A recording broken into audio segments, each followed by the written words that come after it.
Kayla nggak dapat kemarin karena belum bikin palsu. Oh my god. Tapi bisa Amerika dapat ya, Tonyo kemarin juga. Awalnya gue dapat. Kita decide ya kayak gimana ya. Oke deh, ini kita pertama langsung ke mana, Bun? Iya betul, saya pernah kerja di salah satu artis yang lumayan terkenal sebagai ART gitu bang. Oh, ini bentar, ada sangkut pautnya sama ini Kak Fitri juga? Iya, kebetulan saya kerja bareng sama. Assalamualaikum warahmatullahi wabarakatuh. Halo sahabat melawan lupa, selamat datang kembali di channel yang selalu membahas dan mereaksi berbagai isu viral, pemberitaan artis, serta reaksi dari para konten kreator dengan sudut pandang yang kritis namun santun. Pada video kali ini, kita akan membahas kembali sosok Ruben Onsu yang kembali menjadi perbincangan setelah muncul berbagai pengakuan dari mantan ART dan mantan asisten yang dikaitkan dengan pengalaman mereka selama bekerja. Di sisi lain, muncul kabar mengenai kondisi Fitri, mantan asisten yang disebut sedang sakit. Ditambah kembali mencuat cerita lama mengenai kecelakaan Ruben, gangguan mistis yang pernah ia ceritakan sendiri, hingga berbagai spekulasi yang kembali ramai diperbincangkan publik. Benarkah semua cerita itu saling berkaitan, ataukah hanya rangkaian narasi yang kebetulan muncul di waktu yang sama? Itulah yang akan kita bahas bersama. Tonton videonya hingga usai, karena saya akan memberikan komentar cukup panjang di bagian akhir video. Yuk, kita tonton videonya. Mbak Fitri di sana. Saya mau curhat sedikit dengan pengalaman saya, karena saya punya pengalaman selama saya bekerja di sana itu anak saya sampai nggak ada bang. Itu meninggal. Innalillahi ya Allah. Namanya gede banget bang. Saya nggak tahu juga itu majikan saya ibaratnya siapa atau kerja apa, itu awalnya saya nggak tahu. Begitu saya datang kan sama yang antarnya itu sama satpam, diantar saya ke dalam. Ketemulah sama ART dulu tuh di depan lagi nyapu, terus bilang yang antar saya, katanya ini yang mau kerja yang saya bawa, harus kenalan tuh sama mbaknya yang itu. Dibawalah saya masuk, ya dikasih tahu ini kamar kamu di sini, nanti kamu kerjanya ini beres-beres, bantuin saya di dapur. Oh ya udah mbak, kata saya gitu. Tapi saya waktu itu kan belum berani ke depan-depan ya bang, masih di belakang gitu, jadi saya nggak tahu ini rumah siapa gitu. Begitu saya disuruh bersih nyapu di ruangan depan, kan ngelewatin ruang tamu tuh ya bang, itu baru tuh saya kaget lihat foto-fotonya. Loh, ini mak kayak foto artis, kata saya gitu. Ini saya kerja di rumah artis apa gimana gitu, apa cuma fotonya aja yang dipajang? Saya masih kaget, tapi saya nyelesain dulu kerjaan ya bang. Dari nyelesain kerjaan saya ke dapur, saya tanya sama mbak yang tadi, mbak kalau ini rumahnya siapa, saya bilang gitu.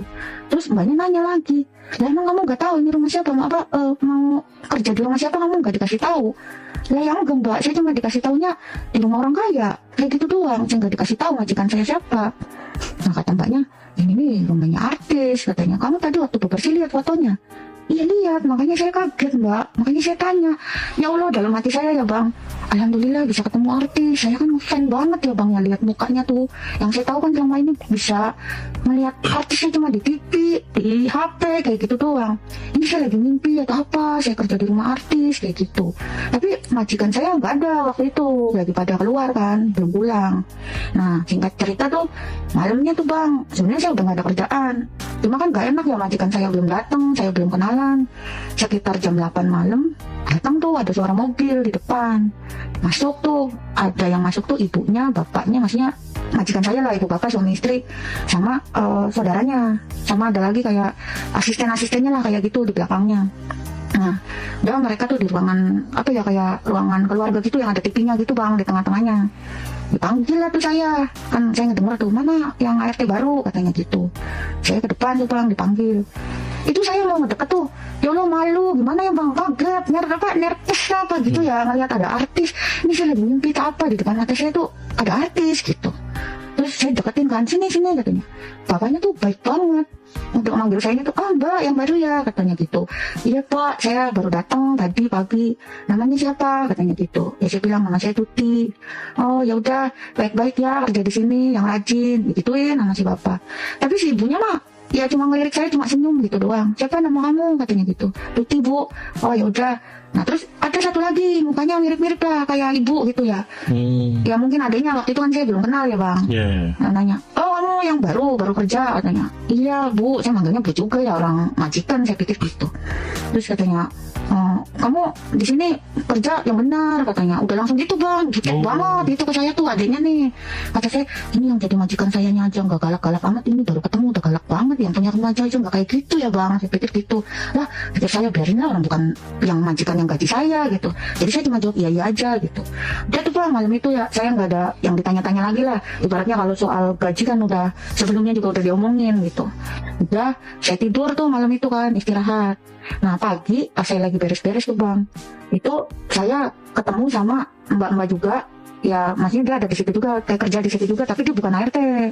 Nah dari situlah tuh saya kenalan sama Mbak Fitri. Jadi Mbak Fitri tuh asistennya ibu, jadi suka ngikut-ngikut kemana-mana gitu sama ibu. Ya saya nggak tahu kerjaan jelasnya, paling kayak nge-make up apa kayak gitulah bang. Yang saya tahu sih kalau ibu pergi ya Mbak Fitri ikut gitu. Nah dari situ kenalan lah sama Mbak Fitri. Katanya, oh kamu yang baru kemarin itu ya, iya kenalin saya Mbak Fitri katanya gitu. Ya udah tuh bang, jadi kan satu-satu saya mulai tahu tuh, ini yang asistennya ibu, ini yang kerja ini bagian ini supir kayak gitu. Udah saya pas lagi nyiapin sarapan tuh bang, pertama kali saya ngelayanin mereka bang, tuh di meja makan tuh ada adanya juga di situ, ternyata nginap di situ adanya. Itu bang, saya itu cuma salah naruh, kan namanya orang baru ya bang, salah naruh sendok. Itu saya dimarah-marahin langsung di depan orang. Kamu nggak bisa kan naruh, jadi antara garpu sama pisau kan saya belum tahu ya bang ngurutinnya gimana gitu. Itu saya salah katanya naruhnya. Itu saya langsung dimarahin sama adiknya. Kata adiknya, kamu naruh kayak gini aja nggak bisa, emang nggak pernah tahu? Ya dalam hati saya, namanya saya orang kampung ya bang, nggak pernah makan pakai pisau gitu. Jadi saya bilang, iya maaf bu, saya nggak tahu katanya gitu. Terus si ibu yang majikan saya ini sih cuma ngelirik, iya udah mbak gitu, cuma gitu aja, jadi nggak ada ngobrol-ngobrol kayak gimana. Dalam hati saya, perasaan kalau saya lihat di TV, ya Allah kayak ramah banget ya, lihat artis-artis kayak gitu tuh bang. Tapi kalau bapaknya baik, maksudnya udah mbak nggak apa-apa, namanya juga orang baru katanya gitu. Udah tuh bang kayak gitu, biasa saya kerja kayak biasa. Nah setelah beberapa bulan tuh bang, sampai pada waktu itu awal-awalnya saya tuh kayak nerima perlakuan yang kurang enak dulu selama kerja di situ. Jadi si ibu ini nih kalau misalnya, jadi kayak orang yang gimana ya, kalau misalnya saya salah nih bang, atau saya misalnya ngambil apa-apa lama gitu, kalau ibu kan kayak orang yang agak tipes gitu kalau ngomong, mbak cepet dong, lama amat sih kayak gitu. Ya saya pikir kalau ibu marahin saya wajar ya bang, orang yang ngegaji saya. Nah adanya juga ikut marahin saya kalau saya lama. Ya kamu tuh kalau ngambil apa-apa lama amat katanya gitu. Terus itu sebenarnya sih dimarah-marahin di awal-awal kayak gini nih, udah pengen pulang kayak gitu ya, kayak betah nggak betah gitu. Cuma sama Mbak Fitri nih dikuat-kuatin, kata Mbak Fitri, namanya juga orang kerja, wajar aja. Terus namanya artis kan orang sibuk, jadi ya kalau mereka lagi marah-marah kayak gitu ya mungkin lagi capek. Mbak Fitri tuh ngobatin sayanya kayak gitu bang. Ya udahlah saya tuh ya diterima aja kayak gitu bang. Nah sudah berjalan 2 bulan 3 bulan kan sudah terbiasa tuh bang, ibaratnya dengan perlakuan yang jutek yang kayak gitu, yang sering ngebentak-bentak saya, walaupun salahnya sedikit sebenarnya menurut saya gitu. Cuma kata teman saya yang sama-sama RT, udahlah udah biasa, namanya orang kaya mau begitu katanya. Ya udah. Nah ceritanya nih bang, satu waktu tuh saya beberes bang, disuruh beberes. Saya kan selama ini belum pernah beberes semua satu rumah ya bang, kan dibagi-bagi sama ART yang lain, kamu bagian depan, bagian belakang. Nah kebetulan yang biasa beresin area itu tuh si mbaknya lagi kurang enak badan bang. Disuruhlah saya gantiin dia nih. Kamu beresin tuh katanya yang di ruangan itu katanya. Tapi awas ya, maksudnya jangan segala dipegang atau jangan segala diliatin, digimanain gitulah bang. Apa ya bahasanya, pokoknya kalau orang itu sih jangan diopen nih gitulah, jangan diapa-apain. Kamu iya beberes aja katanya gitu. Halo netizen, ini ada lagi narasumber yang datang ke Jejak Backpacker melanjutkan kisah Gunung Kawi artis tersebut. Dan kalian mau tahu apa? Ternyata kemarin si Mbak Fitri yang datang ke sini sekarang sedang sakit setelah bercerita. Teman-teman, minta doanya untuk Kak Fitri yang sedang sakit parah. Semoga diangkat penyakitnya. Amin. Dan semoga Kak Tuti juga dilindungi ya. Amin. Sekarang yang datang ke sini adalah Kak Tuti. Dia juga sama, mantan ART di rumah artis itu yang konon katanya citranya adalah ibu peri. Bayangin, sakit baru kemarin main ke sini. Ini settingan atau memang kena jampi-jampi dari Gunung Kawi Ibu Peri? No. Fitri kemarin bikin kaget ya, bikin shock. Sekarang ada lagi Tuti ya, yang ceritanya itu bersambung-sambung menjadi satu ya. Fitri kenal Tuti kenal Fitri. Jadi ini ceritanya memang bersambung gitu dan sinkron gitu ya. Jadi kalau dulu Fitri ya dia menceritakan tentang Gunung Kiwinya ya. Kalau si Tuti ini menceritakan lebih ke arah dalam rumah ya, arah dalam rumah. Jadi bagaimana teror-teror itu terjadi di rumah, bagaimana itu bapak sakit-sakitan, bagaimana itu bapak itu baik hati, mau membantu dia ketika anaknya sakit, dan akhirnya anaknya meninggal. Bagaimana ibu di situ yang sering memarahi bapak, ya, judesin bapak, kasarin bapak. Tetapi apa yang ditampakkan di layar kaca ya, kayak seakan-akan bapak itu sangat baik ya, menunjukkan dia sangat baik gitu kan, sehingga citra dari sang ibu ini tidak tercoreng. Padahal sebenarnya apa yang dilihat dan apa yang menjadi kenyataan itu di cerita itu sungguh berbeda. Di situ juga menceritakan banyaknya korban ya, dan mengiyakan bahwa ada supir yang meninggal secara tidak diduga, secara mengagetkan, secara di luar nalar gitu ya. Di cerita itu juga menceritakan adiknya ibu ya, yang sedari waktu itu ya, mungkin sedari masih orok ya, mungkin sudah judes, kasar, kompor ya, itu sudah bawaan mungkin kali ya, yang nggak bisa hilang ya, meskipun apapun yang terjadi gitu kan, karena sifat bisa berubah mungkin ya, karakter itu tidak bisa berubah. Untuk melengkapi cerita si Fitri ini ya, si Tuti ini juga menjelaskan bahwa di rumah itu ada ruangan khusus ritual, dan di situ ada sajen bunga ya, dan di situ juga di atasnya itu ada foto ya. Menurut dia adalah foto bukan Bapak K ya, yang dilihat si Fitri ini bukan Bapak K, adalah orang yang tidak seterkenal Bapak K, tapi maksudnya ya pernah lah dia lihat gitu, entah di sosial media atau entah di mana gitu ya kan. Nah ceritanya ini sambung menyambung menjadi satu gitu kan, sampai akhirnya si Fitri ini keluar karena sudah tidak tahan dan sakit hati. Anaknya sakit gitu, dan dia membutuhkan uang, dia mau meminjamkan uang, dan ibu tidak meminjamkan, dan judes gitu kan, menyuruh tunggu bapak gitu, dan ya tetap ya adiknya di situ juga mengomporin gitu kan, memarahi, menjudesin, mengkasari, dan akhirnya uang itu diberikan atau dikasih pertolongan dari Bapak K gitu. Dan di sini yang lebih membagongkan lagi ya, di ruangan ritual itu ya, yang sering ke ruangan itu adalah ibu dan adiknya. Jadi ini lumayan kaget saya mendengar itu ya. Jadi ya nggak tahu lah ya, apakah cuma menemani di situ, apa ikut-ikutan, apa di situ ibu ritual, adik tidur, apa dua-dua bersila ritual kan. Tapi rasanya sih nggak mungkin kan, ibu lagi ritual gitu kan, adiknya cuma tidur gitu senyap kan, nggak mungkin gitu ya kan. Salam dari Kogen Cimat, yang suka video saya silahkan follow dan tinggalkan komentar. Fakta pertama, Ruben pernah mengalami kecelakaan saat mobilnya mengalami tabrakan. Ia mencatat beberapa kali kejadian yang dialami justru terjadi ketika ia tengah bersama Thalia. Bisa saja, Ruben kurang fokus mengendarai mobil karena lelah atas kejadian aneh yang terus mengganggunya. Setiap gue sama anak gue itu pasti ada kejadian. Jadi pernah kalau gue satu mobil sama istri gue sama anak gue itu gak ada apa-apa. Tapi kalau gue berdua sama anak gue ada aja mobil. Ini kan gue selalu ganti mobil ya. Karena kan sebelumnya mobil yang sebelumnya itu tabrakan. Itu pasti cuma ada gue sama Thalia di dalamnya. Jadi kayaknya yang diincar antara saya dan Thalia. Jadi kalau ada Wenda enggak. Kalau ada Wendanya malah gak kenapa-napa kalau gue jalan.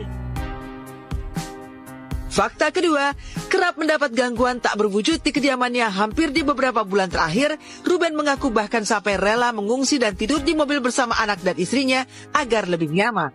Yang saya lakukan nggak pindah kemana-mana. Jadi kalau udah mulai ada gangguan, saya bawa istri sama anak saya tidur di mobil.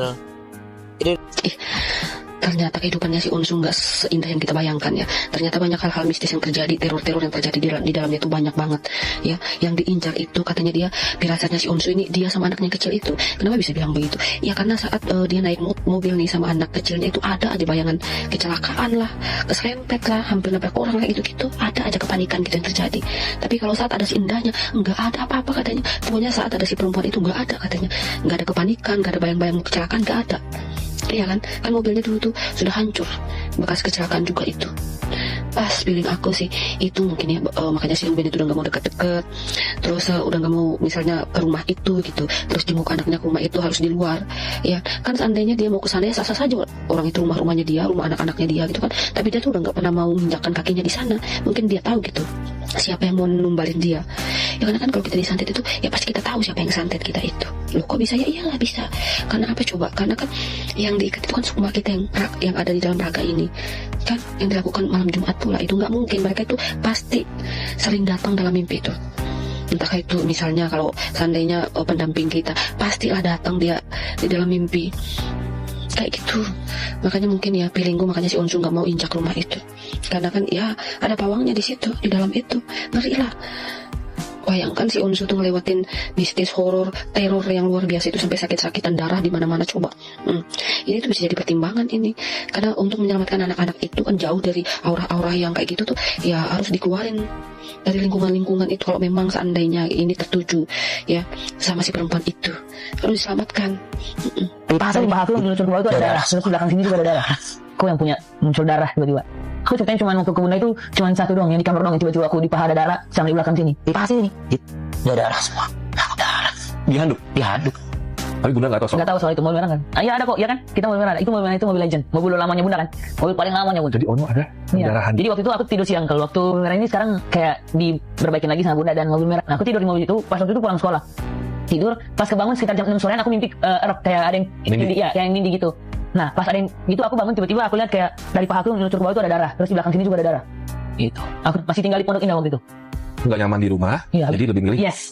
Habis itu tidur di mobil, tidur bangun sore, karena rep-rep lihat di paha itu ada darah sama di belakang sini ada. Nah, satu rep-rep yang menurut aku tuh aneh banget tanggal waktu aku tidur di rumah, masih tinggal di Pondok Indah. Mimpi rep-rep ini tuh di sofa warna coklat. Aku tidur di sana. Kayak tiba-tiba itu sebenarnya itu aku ngerasa aku bangun karena tidur aku tuh gini, Angga tahu kan tidur kayak gini kan, nah di sofa kan. Nah yang manggil itu Bunda, aku ngerasa yang manggil itu Bunda dari atas, tapi ternyata itu Bunda masih ada di luar, masih di luar. Aku dari panggil dia, Onyo bangun gitu. Aku ngerasa dia tuh manggil di atas, makanya aku ke atas kan. Tiba-tiba aku lihat di atas nggak ada apa-apa. Nah baru Mbak besok pagi bilang kayak dia ketemu cewek di tempat yang dimana aku nyamperin Bunda di atas. Ketemu cewek baju putih. Jadi menyerupai. Ya, oke. Peker, mantan ART artis terkenal ini adalah salah satu teman dekat Fitri yang kemarin sempat viral. Setelah lama memilih bungkam, kini ia memberanikan diri untuk menceritakan kisah yang selama ini disimpan rapat-rapat. Kehilangan anak tercinta menjadi titik terberat dalam hidupnya. Di balik kesedihan yang mendalam tersimpan banyak cerita dan pengalaman yang belum pernah ia ungkap ke publik. Dengan penuh emosi dan air mata, ia menceritakan bagaimana hidupnya berubah sejak peristiwa itu terjadi. Apa sih yang sebenarnya dialami? Nah, ini dia, kalian harus nonton ya sayang. Kalian harus nonton. Nah ini nih yang Mbak Fitri yang sakit nih. Ya sampai keguguran lagi itu. Hamil lagi nih. Yang kedua begitu juga sama. Tapi setiap habis keguguran harta dia bertambah. Iya. Entah dia beli mobil. Ini. Entah dia. Bun. Katanya pengacaranya si S akan tuntut siapapun yang bilang dia apa, yang bilang dia apa ke GK gitu. Bukannya emang bener pergi ya, kok dituntut? Katanya emang pergi buat syuting, gimana? Katanya emang pergi buat syuting ke GK, kok malah nuntut apa?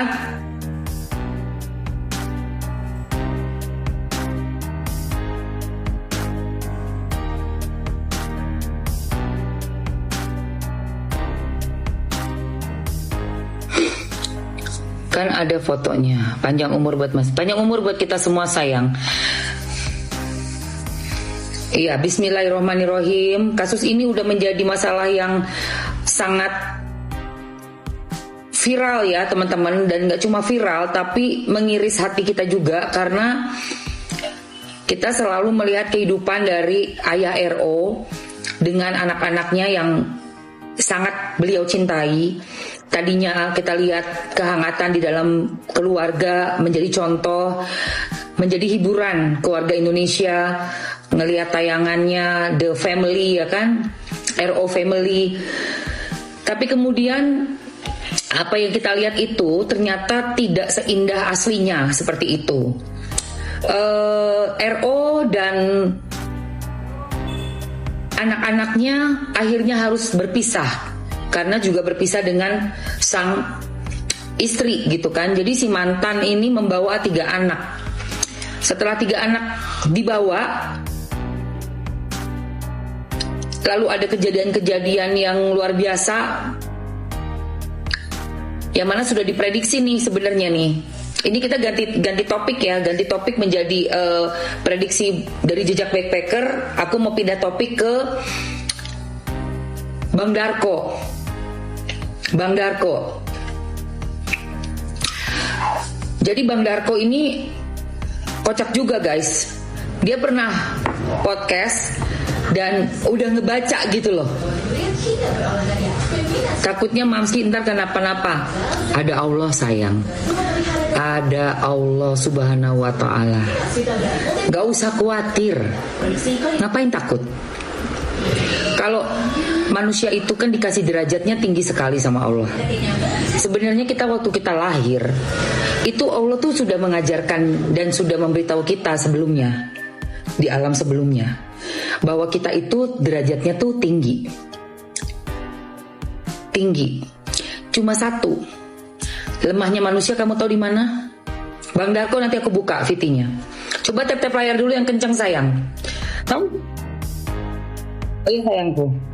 Tap-tap layar dulu yang kencang dulu, kencengin dulu. Belum pernah ketemu. Sama itu belum pernah ketemu Mamski, sama si S belum pernah ketemu.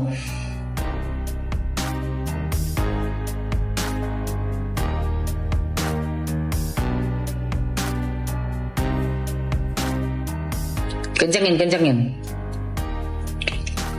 Iya, sakit parah. Kamu tahu kelemahan manusia di mana? Kelemahan manusia cuma satu. Tidak percaya kekuatan Allah. Itu nyata dan pasti. Kenapa? Karena manusia kebanyakan manusia sukanya tuh maunya tuh ngelihat hal tuh yang ada, yang instan, yang langsung. Sementara kalau sama Allah yang nggak kelihatan mata kita, yang juga kita kadang merasa mau dekat, kadang kita juga merasa biasa-biasa aja. Itu ada prosesnya. Ada prosesnya. Kalau mintanya sama yang begituan, kita bilang mau ini, jebret gitu kan. Tapi kalau sama Allah prosesnya beda. Kenapa prosesnya Allah beda? Karena Allah tuh maunya kita tuh dikasih yang langgeng dan yang bermanfaat. Paham nggak? Misal minta kaya nih sama Allah, bisa dikasih, tapi sama Allah kamu dipantaskan dulu bisa dapat itu. Satu. Kedua, kamu pasti diuji dulu, setia nggak nih sama gue? Kamu sayang nggak nih sama aku juga? Pasti tuh. Walaupun nggak minta apa-apa, nggak minta tumbal, nggak minta apa, cuma kamu ingat aku aja. Ingat dan yakin. Nah keyakinan kan mesti diuji keles. Kalau yang sono kagak dikasih langsung, tapi gue minta tumbal ya. Gue minta nih makanan gue. Kalau Allah kan enggak. Dilihat dulu ada proses. Begitu dapat dikasih sama Allah luar biasa rasanya. Bahkan misalnya pun nih kita mintanya paling cuma berapa gitu ya, itu bisa dikasihnya tuh lebih-lebih. Dan misalnya pun dapatnya belum seperti yang kita minta, taruhlah kita mintanya mungkin kita perlu 100 juta gitu ya, tapi baru dikasihnya ya 50 juta.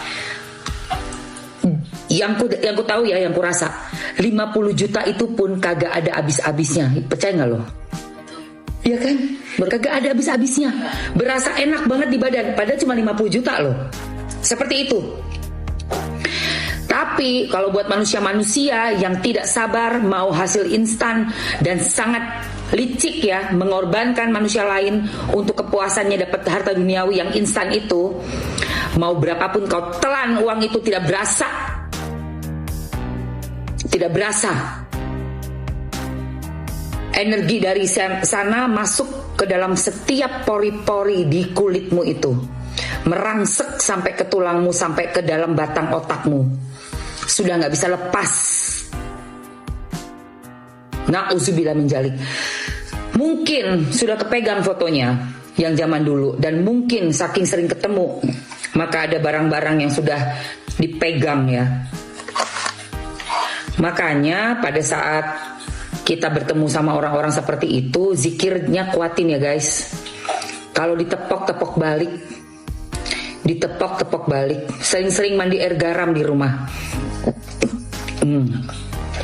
Sering-sering mandi air garam ruqyah di rumah. Udah tahu belum garam ruqyah? Thank you Umi Winar. Saya kasih, saya nggak tahu, apa nggak pernah lihat TV aku, acara-acara apa aku nggak pernah tahu. Jujur ya, Ruben itu pernah sekitar 2 tahun yang lalu, kalau nggak 1 tahun yang lalu, 2 tahun yang lalu, saya itu lihat Ruben itu di Instagram. Aku ternyata ada Ruben itu tak ada, Ruben itu banyak yang berantem-antem, ingin menjatuhkan Ruben. Ruben itu sudah tak peringatkan, dan orang ngotot tepet kodak. Saya peringatkan. Assalamualaikum Mas Ruben, sampean ini hati-hati bahwa sampai itu banyak santet yang sudah tahu badannya sampean.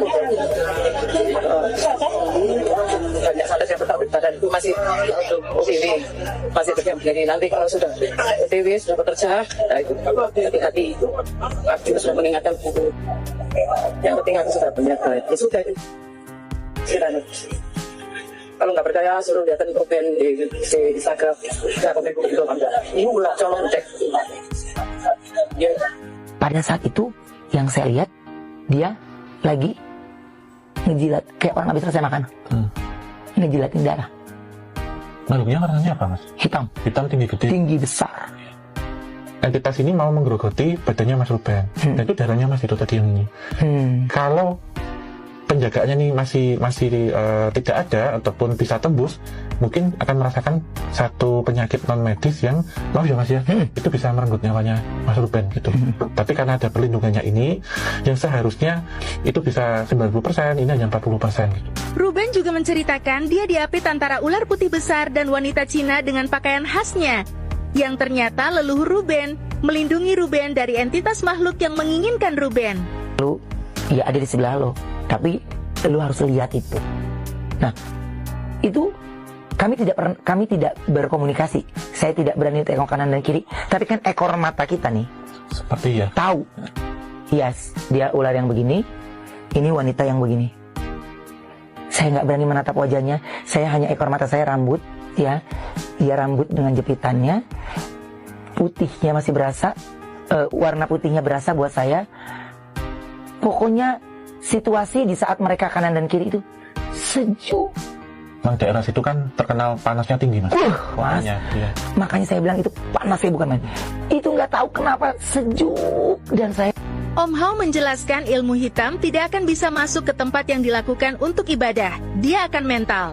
Dan itu dijelaskan ketika itu Ruben mengalami tidak bisa napas. Ruben diincar makhluk itu. Ruben menceritakan dia pernah masuk ICU, seluruh badan dipasang alat monitor. Dia minta diperbolehkan ditemani 1 anak buahnya. Ketika sedang bercerita dengan anak buahnya, tiba-tiba Ruben mendengar bunyi alat detak jantung berhenti. Dia kira pasien meninggal. Tapi aneh, kok dokter dan perawat menuju ke arahnya? Ya ngobrol gini, santai kan, cuman itu kan kabel. Ya udah kayak Robocop aja Om, ya kabel. Ngobrol, terus tiba-tiba mesin saya yang ini, mesin yang putus, kayak orang udah nggak ada. Lah saya pikir sebelah kan ada yang lain kan? Sebelah. Saya pikir siapa nih? Waduh, dia meninggal. Dokter dan dokter jaga dan suster itu, mereka itu larinya malah ke tempat saya. Hal yang negatif kan benar kan, kalau aura itu bisa nular kan. Betul. Jadi kalau kamu auranya jelek, ya pasti nular ke orang juga kan gitu. Jadi ya sebagai imponeti jangan menjadi aura yang jelek, kalau bisa menjadi satu aura yang baik lah. Karena hidup udah capek, terus ditambah kita capek lagi gitu dengan marah-marah, ngatain orang gitu. Itu kan bukannya makin merusak otak kita sendiri juga kan. 2 pertanyaan terakhir. Yang ini adalah, kamu menyesal nggak dengan profesimu sekarang ini yang ya akhirnya dengan resiko terhadap anak-anak dan sebagainya ke depan ini tentu saja nggak akan semakin mudah loh, karena kan pasti akan banyak hal yang akan datang dan semakin tinggi pohon tumbuh kan anginnya bertiup semakin kencang. Ada penyesalan nggak? Penyesalan nggak ada, maksudnya ya apa yang harus dijalani ya dijalani gitu. Maksudnya kita nyesel juga percuma, nggak bisa balik lagi. Jadi kenapa nggak kita lebih baik berusaha yang lebih baik lagi gitu. Kalau aku selalu mikirnya kayak gitu. Yes, sekarang kan kita lihat bahwa case untuk Koko RO dan Miss S $200 million juta rupiah memang sekarang lagi fokus nih, sudah mengkerucut mulai ke masalah children. ya anak-anak. Makanya ada namanya back forward ke KPAI, kemudian juga sebelumnya Miss S pergi ke Komnas Perempuan untuk reporting something, entah apa yang di-reportnya. But at the end of the day, pokoknya mereka lagi fokus untuk hal inilah, mereka saling jadi kayak memperebutkan hak asuh anak deh intinya. Ya kan, sudah mulai masuk di chapter itu. Tapi kita juga tidak boleh melupakan orang-orang yang biasa ada di sekeliling dia, yang mencetus dan yang memviralkan, merusak, khususnya bosnya si S ini. Kemana sih Mbak Aspri barunya, Mbak Mendoza Hermosa Muchos Graciosos alias Mendah, ya dadah. Apakah sudah dadah ke gunung sana? Atau kemana sepak terjangnya? Kan dirimu yang memviralkan yang heboh semuanya ini, ya kan? Terus juga kemana Mr. CEO dari Kota Saranjana yang memiliki 200,000, ya? Oh no, kebanyakan 2,000 toko, ya, miniatur logo di Kota Saranjana, dan memiliki toko-toko lain juga di alam semesta ini, serabutan PH Cana Dalam. Mana? Kemana mereka ini berdua? Apakah sedang direhatkan atau ya kan? Dan dengar-dengar, ini sih dengar-dengar ya, ex atau mantan dari Asprinya Miss S $200 million juta rupiah yang sudah menemani, tahu dari segala macam korek-korek inti dari nolnya, nggak dari nol banget sih, pokoknya benar-benar dari yang berjuang hidup di dunia entertain sampai ke puncak menjadi sultan, let's say sultannya, ya Asprinya yang pada akhirnya dijadikan untuk ke gunung-gunung itu juga, ya kan, mau diserahin, katanya lagi sakit. Ya kalau kita curiga pattern segala macam menuju ke arah fiktif ke arah spiritual kayak begitu yang berbau dunia goib, ya mungkin kalian mengkorelasikannya bisa-bisa aja, tapi ya mungkin logikanya ya kita berharap Mbak F memang lagi nggak enak badan, lagi mungkin capek pikiran aja ya, karena kan baru bener lepas itu kan per 2023an ish ya, jadi baru mau udah 3 tahunan ish lah ya.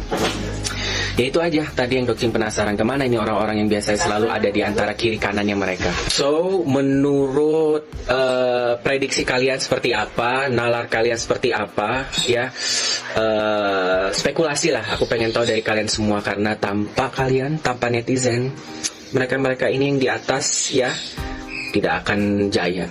Ingat, semua kunci ada di kalian. Yang membawa menjadi ke puncak asmara, ke puncak suksesan, yang membuat menjadi terpuruk adalah masyarakat. Masyarakat ini termasuk kalian netizen di dunia sosial media. So, kalian lebih pintar lah ya.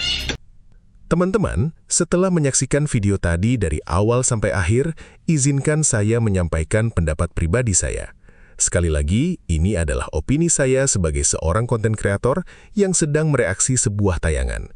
Jadi bukan bermaksud menyatakan bahwa semua yang ada di dalam video tersebut adalah fakta yang sudah terbukti. Saya hanya mencoba melihatnya dari berbagai sudut pandang. Kalau saya perhatikan, memang belakangan ini banyak sekali orang-orang yang dulu pernah berada di sekitar Ruben Onsu maupun keluarga besarnya mulai bermunculan dan menceritakan pengalaman masing-masing. Ada yang mengaku pernah menjadi ART, ada yang pernah menjadi asisten. Bahkan ada yang menghubungkan pengalaman pribadinya dengan berbagai kejadian yang selama ini sudah beredar di media sosial. Yang menarik adalah, cerita-cerita tersebut memang tampak seperti saling menyambung. Ketika satu orang bercerita, muncul lagi orang lain yang mengatakan bahwa ia mengalami hal yang kurang lebih serupa. Inilah yang membuat publik semakin penasaran. Namun menurut saya, rasa penasaran itu jangan sampai membuat kita langsung menarik kesimpulan bahwa semuanya pasti benar. Saya termasuk orang yang selalu berusaha membedakan antara pengakuan seseorang dengan fakta yang sudah memiliki bukti kuat. Pengakuan tentu saja boleh didengarkan, bahkan setiap orang berhak menyampaikan pengalaman hidupnya. Tetapi sebagai penonton, kita juga memiliki tanggung jawab untuk tidak langsung menghakimi siapapun hanya berdasarkan satu sisi cerita. Di video tadi juga kembali diangkat mengenai pengalaman Ruben Onsu yang pernah beberapa kali menceritakan gangguan-gangguan mistis yang dialaminya. Menariknya, cerita itu bukan berasal dari orang lain saja, tetapi memang pernah disampaikan sendiri oleh Ruben dalam berbagai kesempatan. Karena itu, saya rasa tidak heran jika publik kemudian menghubungkan berbagai cerita baru dengan pengalaman lama yang pernah disampaikan Ruben. Namun di sisi lain, saya juga merasa bahwa persoalan rumah tangga seseorang adalah hal yang sangat kompleks. Kita sebagai orang luar sebenarnya hanya mengetahui sebagian kecil saja. Apa yang benar-benar terjadi di balik layar tentu hanya diketahui oleh orang-orang yang menjalaninya. Kemudian mengenai Fitri yang disebut sedang sakit setelah muncul ke publik, saya pribadi memilih untuk tidak mengaitkannya dengan hal-hal yang belum bisa dibuktikan. Di media sosial memang sangat mudah sekali muncul berbagai spekulasi. Ada yang menghubungkan dengan dunia mistis, ada yang menghubungkan dengan balasan tertentu, bahkan ada yang sudah menyimpulkan sesuatu tanpa bukti. Kalau saya pribadi, saya lebih memilih mendoakan yang terbaik. Kalau memang sedang sakit, semoga segera diberikan kesembuhan. Tidak perlu kita ikut memperkeruh keadaan dengan membuat dugaan-dugaan yang akhirnya justru bisa menyakiti pihak tertentu. Begitu juga dengan berbagai narasi mengenai ritual, santet, atau hal-hal gaib yang tadi muncul di dalam video. Sebagai seorang Muslim, saya meyakini bahwa dunia gaib memang ada. Tetapi saya juga percaya bahwa tidak semua kejadian dalam hidup harus selalu dikaitkan dengan hal-hal mistis. Kadang ada persoalan yang memang murni karena faktor kesehatan, psikologis, pekerjaan, atau tekanan hidup yang sangat berat. Yang saya khawatirkan adalah ketika masyarakat terlalu mudah mempercayai setiap narasi tanpa melakukan penyaringan terlebih dahulu. Akibatnya, opini publik terbentuk bukan berdasarkan fakta, melainkan berdasarkan asumsi yang terus diulang-ulang. Saya juga melihat satu pelajaran penting dari seluruh polemik ini, yaitu bahwa citra seseorang di depan kamera belum tentu sama dengan kehidupan pribadinya. Begitu juga sebaliknya, orang yang terlihat baik di televisi belum tentu sempurna dalam kehidupan sehari-hari. Tetapi orang yang sedang terempa banyak tuduhan juga belum tentu bersalah atas semua tuduhan tersebut. Karena itu menurut saya, kita perlu lebih bijak ketika menyikapi setiap berita yang sedang ramai. Jangan sampai kita menjadi bagian dari penyebaran fitnah atau informasi yang ternyata belum tentu benar. Kalau memang nanti ada bukti-bukti baru yang lebih kuat, tentu publik akan bisa menilai dengan lebih objektif. Tetapi selama semuanya masih berupa pengakuan dan cerita dari masing-masing narasumber, saya rasa posisi terbaik adalah mendengarkan semuanya tanpa harus langsung menjadi hakim.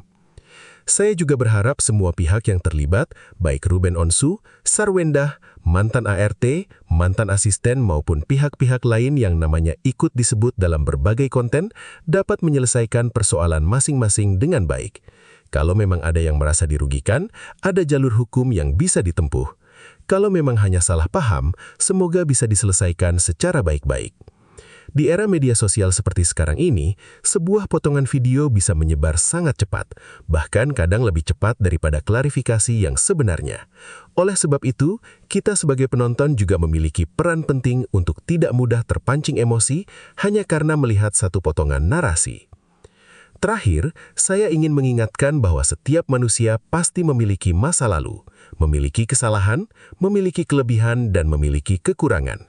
Jangan sampai karena kita menyukai seseorang, kita menganggap semua yang ia lakukan pasti benar. Sebaliknya, jangan pula karena kita tidak menyukai seseorang, lalu semua tuduhan terhadap dirinya langsung kita anggap sebagai kebenaran mutlak. Semoga apapun yang sebenarnya terjadi dalam persoalan ini segera menemukan titik terang. Kalau memang ada pihak yang dizolimi, semoga mendapatkan keadilan. Kalau ada pihak yang difitnah, semoga nama baiknya dipulihkan. Dan kalau memang ada pihak yang melakukan kesalahan, semoga diberikan kesempatan untuk memperbaiki diri. Yang paling penting menurut saya adalah kita semua ambil hikmah dari setiap peristiwa yang sedang ramai. Jangan hanya menjadikannya sebagai tontonan, tetapi juga sebagai pelajaran agar kita lebih berhati-hati dalam bersikap, lebih bijak dalam menggunakan media sosial, dan lebih selektif dalam menerima setiap informasi yang beredar. Terima kasih untuk teman-teman yang sudah menonton video ini sampai selesai. Kalau kalian punya pendapat yang berbeda dengan saya, silahkan tuliskan di kolom komentar dengan bahasa yang santun. Saya senang membaca berbagai sudut pandang, karena dari situlah kita bisa saling belajar. Jangan lupa untuk like, subscribe, dan aktifkan lonceng notifikasinya agar tidak ketinggalan video-video terbaru dari channel Melawan Lupa. Sampai jumpa di video berikutnya.